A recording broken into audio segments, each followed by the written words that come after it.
Hello everyone, welcome you all to the next session on relations and functions of class 12 mathematics. In this session, we are going to learn about composition of functions and invertible function. Composition of functions is nothing but an operation between two functions. As we do addition subtraction, composition is also an operation between two functions. Let's see what it means. We have the definition from the textbook here. Let f from a to b and g from b to c be two functions. Then the composition of f and g denoted by g composite f is defined as the function g composite f is from a to c given by g composite f of x is equal to g of f of x for all x belongs to a. That is, let's take two functions, f from a to b and g from b to c. Here is a diagrammatic explanation also for you. You can see there is a function f from a to b. There is a set a, and from a to b you have the function f, and from b to c you have a function g. So if I have two such functions, then you can define a composition between these two functions as g composite f, which is a function which is defined from a to c. Now you can see if you have function f from a to b, the elements in b will be of the form f of x. I hope you are able to see from the diagram, the elements in b will be of the form f of x. Now when you have a function from b to g, normally if you have just x, it is going to be f of x, but the function here is g. The function g is from b to c. So if you have an element called f of x in b, then the elements in c will be the composition of function, that is g of f of x. The operation, the function that we have between b and c is g, but the elements from b is of the form f of x. So the elements in g will be of the form g of f of x. So this is what we mean by g composite f. So when g composite f means g composition f of x, that is a function from a to c. So if you find a composition between two functions, you can see it is from the first set a to the last set c. Now this is the notation, this is the representation of composition of two functions. You have one more diagrammatic explanation also here. Again there we have three sets called A, B, C, and all the three sets have same elements, but the mappings are different here. Let's take the first one.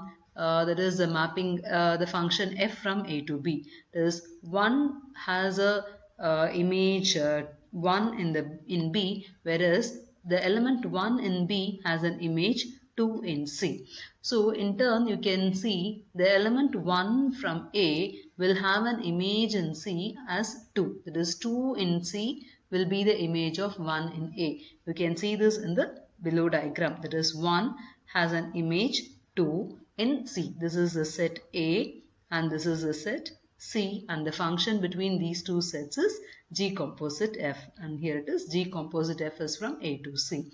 Similarly, if you take element 2 from set A, 2 has an image 3 in set B, whereas 3 has an image 1 in set C.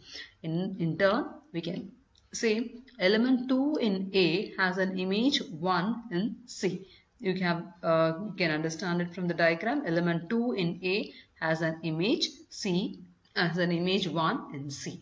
So this is what you mean by g composite f, which is nothing but function from A to C. So this is what we have it for composition of functions. When we work out few problems, you'll be able to have a better understanding. So let's have this idea. With this idea, we'll learn a few more definitions and a few more theorems in this session. And before that, we have a note here, that is g composite f is 1 to 1 implies that f is 1 to 1. Similarly, g composite f is onto implies g is onto. We can understand this relation by solving some problems, some sets. You can even refer your classwork and textbook. There you have some examples which are solved based on these this note.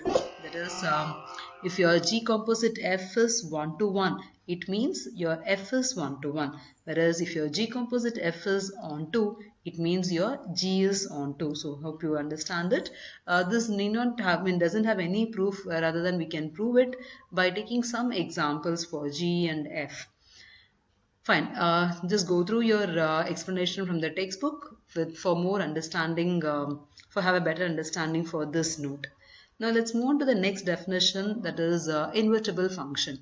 What do you mean by invertible function? A function f from x to y is said to be or is defined to be invertible if there exists a function g from y to x such that g composite f is equal to ix and f composite g is equal to iy. That is, the function g is called the inverse of f and is denoted by f inverse. That is, if at all you have a function f from x to y, it is said to be invertible. That means if it is possible for you to find an inverse for such function when there exists such inverse function which is a function from y to x. So if you have a function f from x to y, if you are able to find a function, some other function from y to x, then that function will be the inverse of the given function. And instead of g, this can be denoted by f inverse. So the inverse of f is denoted by the letter f inverse. And g composite f is equal to ix. That is, when you mean g composite f, here it means f inverse composite f, that is equal to ix. Let us learn what is ix and later.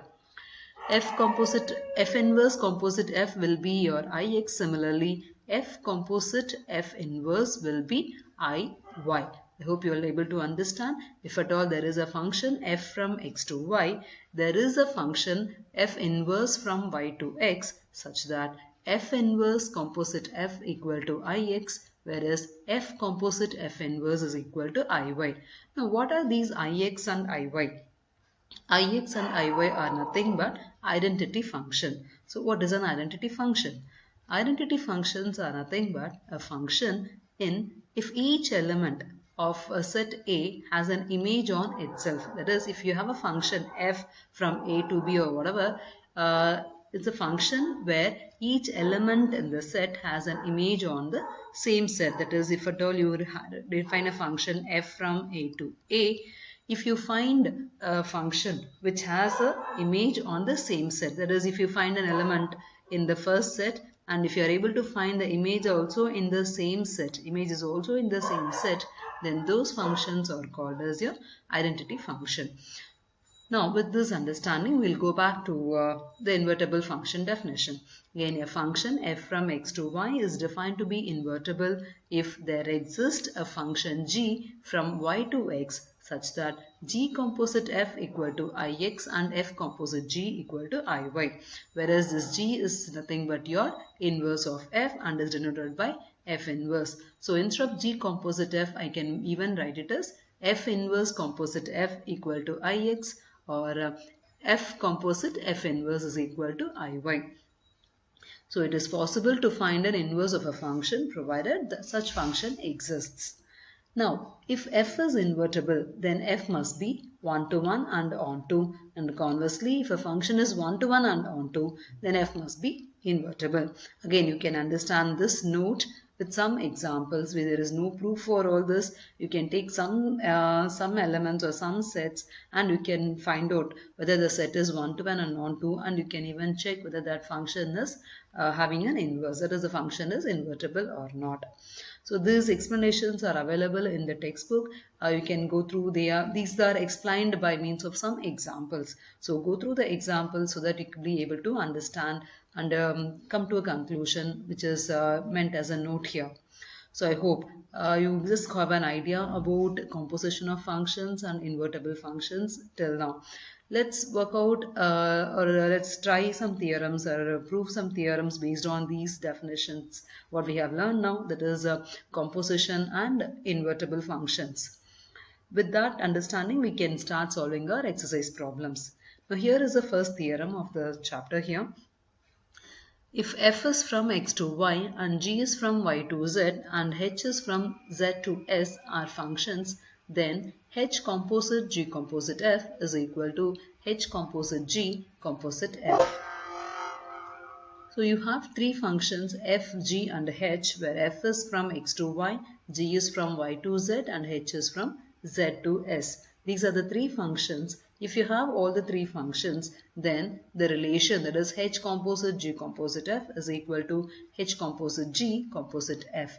Now this is similar to what we know in associative property. So we have proved associative property for integers and so many number sets. Now instead of numbers we have functions here.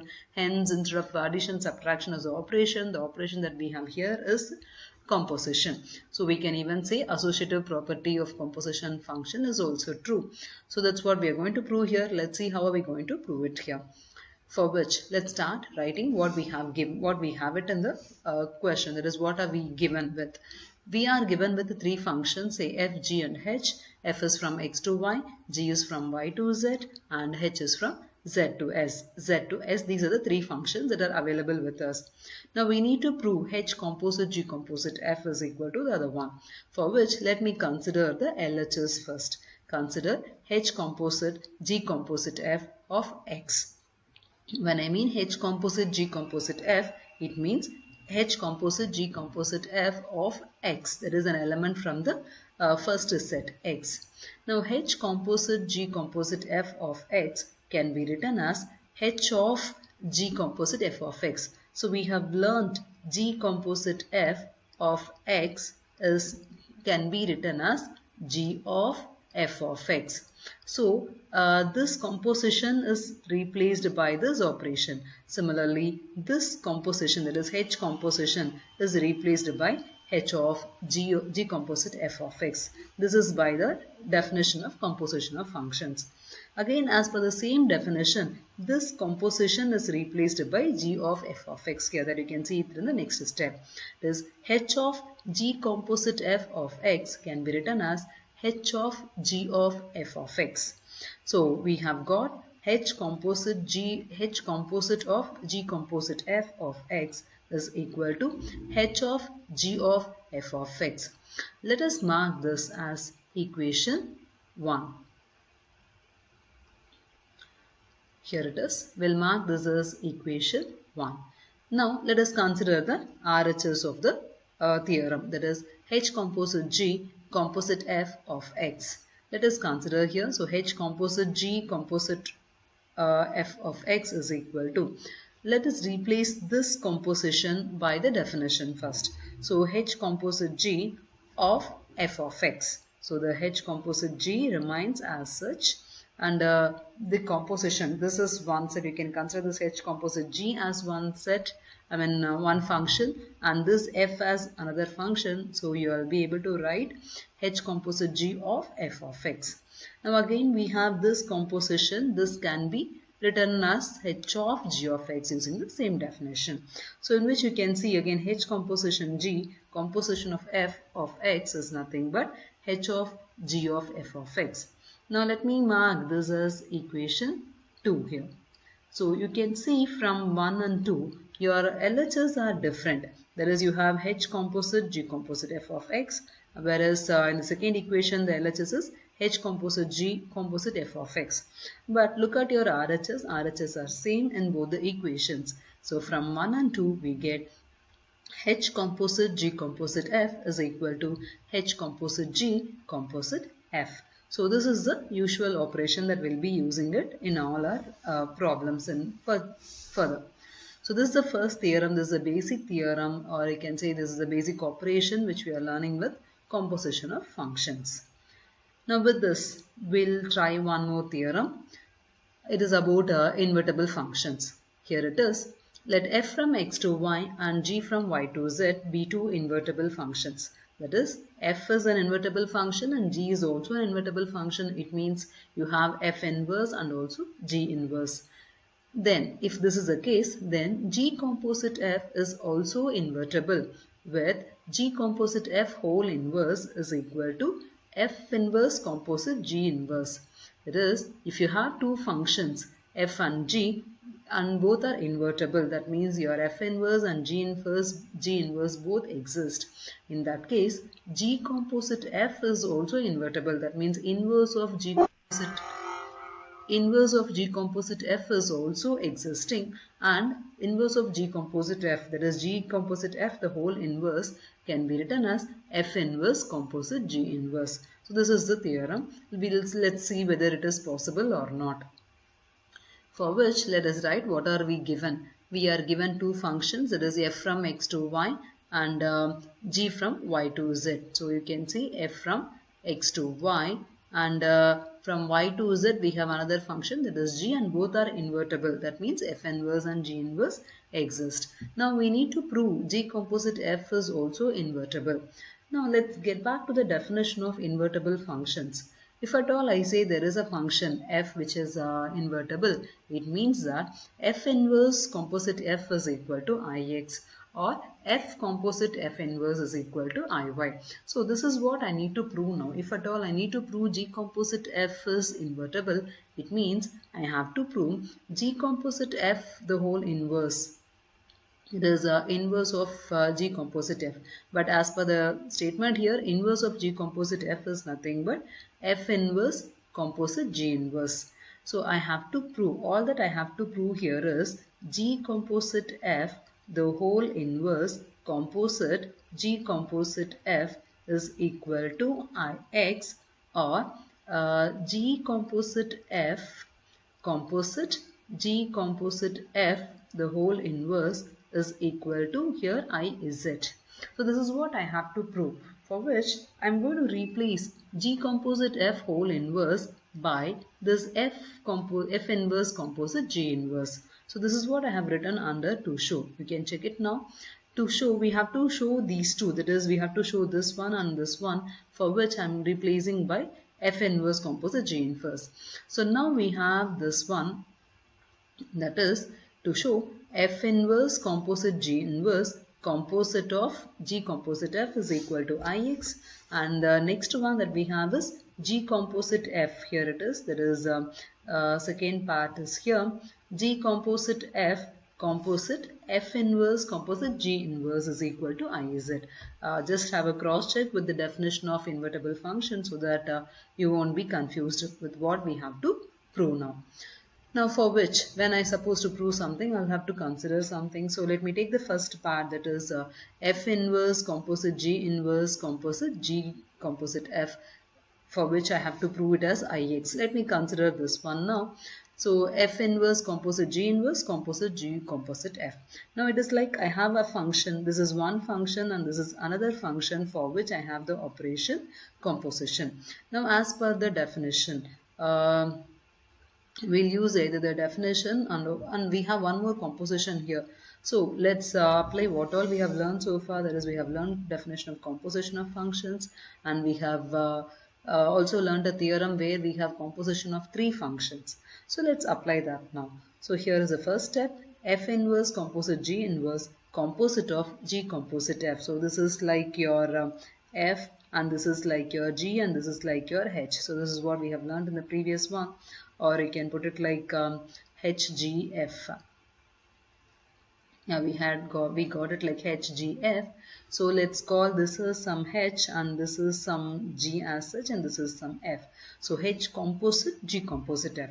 So we'll be able to combine it now, for which what I'm going to do now is f inverse composite G inverse composite G composite F. That is, I'm changing the bracket here. I'm combining this G inverse and G here. This composition has been combined here. So this is by the previous theorem. I get f inverse composite G inverse composite G, the whole thing composite F. So this F is for the entire thing now. Now again we have these two compositions. Again let me combine these two, which gives me f inverse composite of G inverse composite G. Again with the composition F. I hope you can manage with all these things. It's not that difficult to understand. It's just swapping your brackets. G inverse composite G. As we know, G is also an invertible function, and G is from Y to Z. If G is invertible function, G is an invertible function, G inverse is a function from Z to Y, and hence G composite G inverse or G inverse composite G will be your IY. So G inverse composite G will be nothing but your IY, that is identity function. Now we have F inverse composite IY composite F. Now F inverse is a function and IY is an identity function. So when you take composition between these two functions, it will be same as your F inverse. This identity function is something like your identity element. You can even call it as 1 or 0. So when you take composition between a function with identity function, you will get the same function. So F inverse composite IY gives you F inverse. So now you are left with F inverse composite F, which is nothing but your Ix, because F is a function from X to Y. Hence F inverse will be nothing but your F inverse composite F will be your Ix. This is for the definition. You can cross check with the definition once again. Here it is for you. F inverse, this is your F inverse composite F is equal to Ix. So with this understanding, we got it here as F inverse composite F as Ix, but all these are nothing but F inverse composite G inverse composite G composite F. So at last we have proved the composition of G cross G composite F is, invertible. G composite F is invertible and the inverse function is also existing with the given condition. So we have proved this is indirectly, it means G composite F, the whole inverse composite of G composite F is equal to Ix. So we have proved the inverse of G composite F is existing and composition of those two is nothing but your Ix. So here I have proved only for the first part.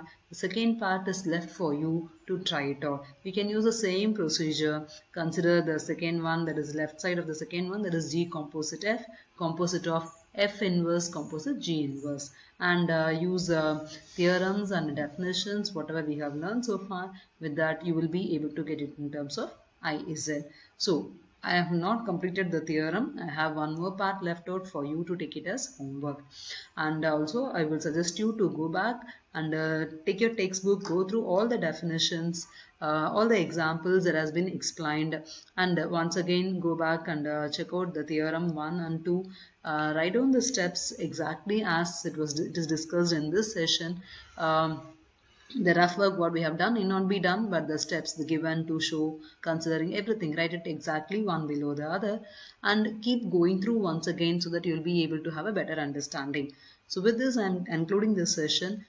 Before we move on to the next session, before we start with the next session, I want you all to have a complete understanding on composition of functions and also inverse functions. Only then we will be able to solve problems based on all this. So kindly go through the entire session once again, and if you have any doubt, keep messaging me. Thank you.